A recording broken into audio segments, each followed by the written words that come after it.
Yo guys, sobrang nakakapangilabot itong nangyayari ngayon mga sangkay sa Metro Manila.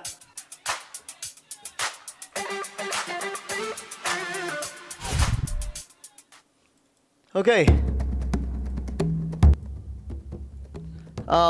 Hindi ko akalain mga sangkay na itong linggong to mas malala pa po mga sangkay kaysa sa last week. No, kasi yun po ang actually sinabi rin naman po yan ng Pag-asa no na mas matindi nga po ngayong linggo. Pero syempre, madalas kasi parang nagkakamali naman po sila sa mga sinasabi. Minsan sobrang lakas ang deklarasyon tapos yung dumating medyo mahina lang. Minsan naman mahina ang sinabi pero yung lumapag mga sangkay na sama ng panahon ay mas malala. Pero mga sangkay tumugma sa sinabi ng Pag-asa, ang Metro Manila ngayon ay lubog sa tubig. Pag-usapan po natin at tingnan po natin ang sitwasyon ngayon. Sa mga hindi pa po dyan nakakapag-subscribe, guys, para lagi po kayong updated sa mga vlog po natin, i-subscribe nyo po itong ating YouTube channel. Sa mga nanonood po sa Facebook, i-follow nyo po yung ating Facebook page. Okay, diretso po tayo ngayon mga sangkay. Ito yung situation mga sangkay ngayon ng Metro Manila. Pambihira. Grabe, ang lala po talaga mga sangkay. Ayan.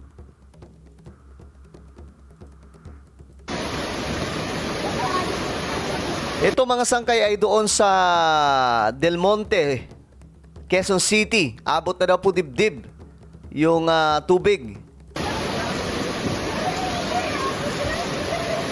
Grabe oh. Para na pong ilog yung kalsada mga sangkay. Ang lala na po talaga. At tingnan nyo mga sangkay yung basura. Ito yung sinasabi ko. Tayo mismo may kasalanan yan eh. Yung basura oh. So saan pupunta yan? Malamang sa malamang pupunta yan mga sangkay doon sa mga daluyan ng tubig at babara. Ito naman mga sangkay, ito may jet ski oh.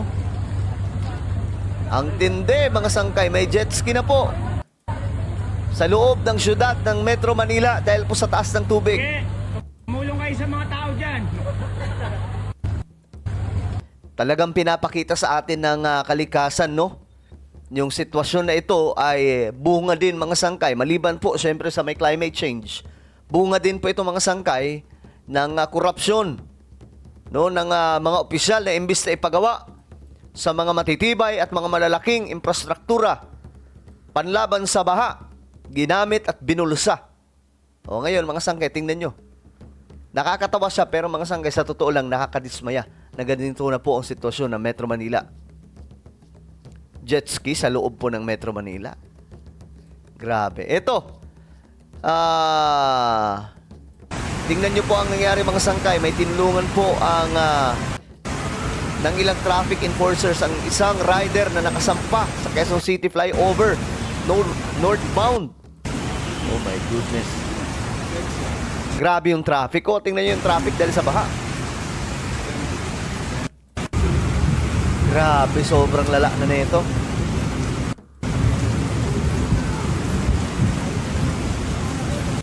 Tumirik daw yung motorsiklo. Ito po yun, mga sangkay. Oh my goodness.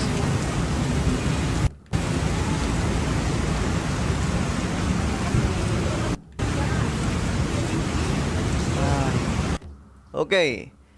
Lagpas tao na ang baha sa kalsada ng sa Barangay Katipunan, Quezon City. Hindi na madaanan ng kalsada sa Barangay Katipunan, Quezon City ngayong Lunes.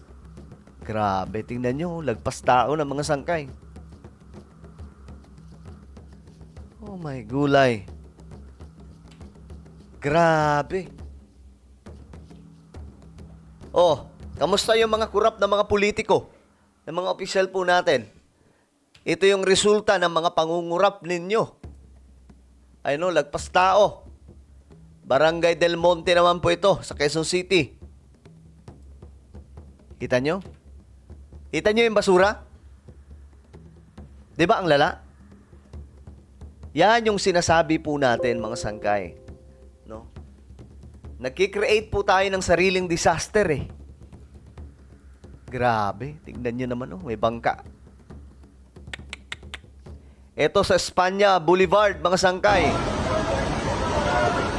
Grabe, sa Manila po ito. Sa Maynila, oh. Wala, kahit saan po ngayon sa Metro Manila, lubog sa baha. Grabe, ang lala. Ito, Marikina River kanina. Kasi hanggang ngayon tuloy-tuloy po yung ulan, mga sangkay. Itinaas na sa second alarm. Ayan na po. Buti nga ang Marikina, mga sangkay, nagawan na po nila ng paraan para hindi po lumagpas ang tubig dyan. O bibihira na lang. Dati kasi, ganitong ulan, mga sangkay, wala na, lubog na po yung Marikina. Pero ngayon, sila po yung isa sa huli bago po tamaan ng malakas na tubig. Grabe. Ito. Ito yung tulay, mga sangkay, sa Quezon City. Ang mga kanina. Yan yung tulay sa Quezon City, mga sangkay, na Mababata tayo. puno na po ng tubig. Grabe, oh. Wala na, puno na po ng tubig. Yan. Ito po yung kalsada, mga sangkay, oh. Kalsada po yan. Pero tingnan nyo, wala na. Napuno na po ng tubig. Ilog po to, eh. Ilog, ito yung tulay. Kalsada. Grabe. Katakot tingnan. Imagine ninyo. Ganyan na po, kalala. Eh, kung mayroon tayo mga malalaking flood control system sana, hindi ganito. 'Di ba? Hindi sana ganito kalala. Ang problema na ito, patikim pa lang daw po ito, hindi pa ito yung talagang ano. Wala pong bagyo, ha, wala pong bagyo dito, mga sangkay. Habagat lang po ito. Ito sa G. Araneta, Quezon City. Kita nyo, may jet ski na rin po, mga sangkay. Kanina, nakita din tayo ng jet ski. Grabe.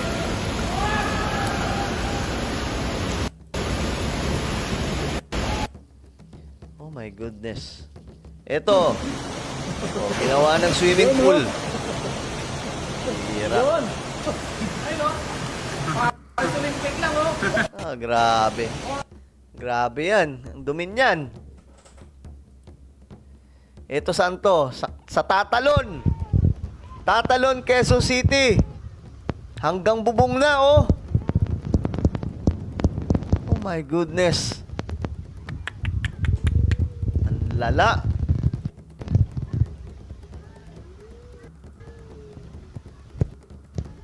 Grabe. So ito yung situation. Tuloy-tuloy yun, ha, mga sangka. Ito, kaninang umaga hanggang ngayon. Ganito. Ito yung traffic, mga sangkay, oh. Dahil po sa baha. So, ang buong Metro Manila ngayon ay lubog na lubog. Ito, kaninang morning pa to, mga sangkay. Pero tingnan nyo yung tubig. Nagtuloy-tuloy. Tapos hanggang ngayon, mga sangkay, ito na yung resulta. Hanggang sa ngayon, ito po, lubog. Ayan, oh. Tingnan po ninyo. Wait lang. Yan mo, yan. Sa my door. Grabe, sa ano to? Sana ko. Sa Circle. Sa may Quezon City Circle. Yun sila. Oh my goodness. Pati sa Circle, baha. Baka masagasaan ako. Grabe na tong baha ngayon, mga sangkay. Ang lala na po. Ito sa may UST naman. So kahit saan po ngayon baha, mga sangkay. Ito saan to? Grabe. Ito sa may Tayuman, Maynila, mga sangkay, tingnan nyo, oh.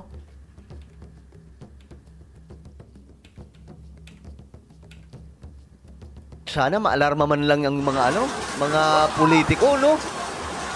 Ano ang solusyon nila dito?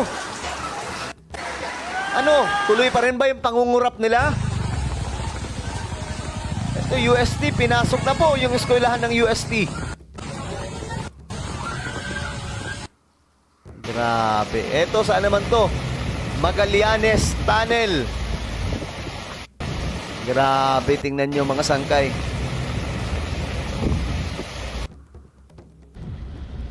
Mas malalim yun dun eh. Saan walang baha? O, lahat po may baha, mga sangkay sa Metro Manila. No.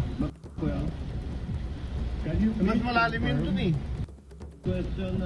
Half time na. Grabe. Eto naman sa Balintawak, pati sa Balintawak. Grabe, tingnan nyo. Wala na, ano nang nangyari sa Metro Manila? Oh my goodness.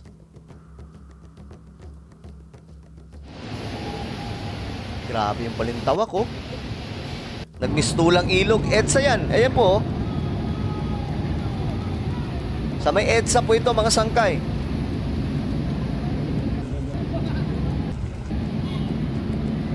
Grabe.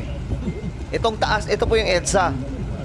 Yung baba po, yun po yung ano ng may Balintawak mga sangkay. Ito, sa Camias Road, Quezon City.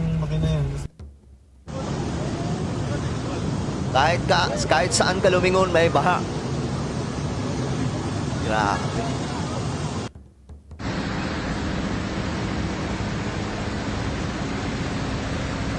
Grabe. Pati po sa SM North. O, sino ba yung mga nakapunta na sa SM North? Ito yung sitwasyon, no, sa SM North. Wala na, kahit saan ba ngayon.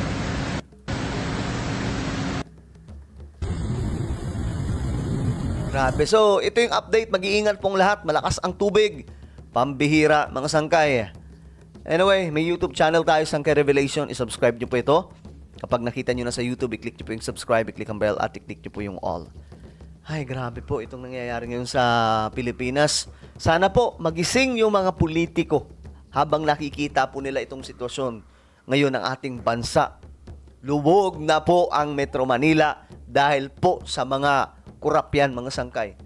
Of course, malakas ang buhos ng ulan, pero hindi po ganyang kalala kung meron po tayo mga malalaking proyekto.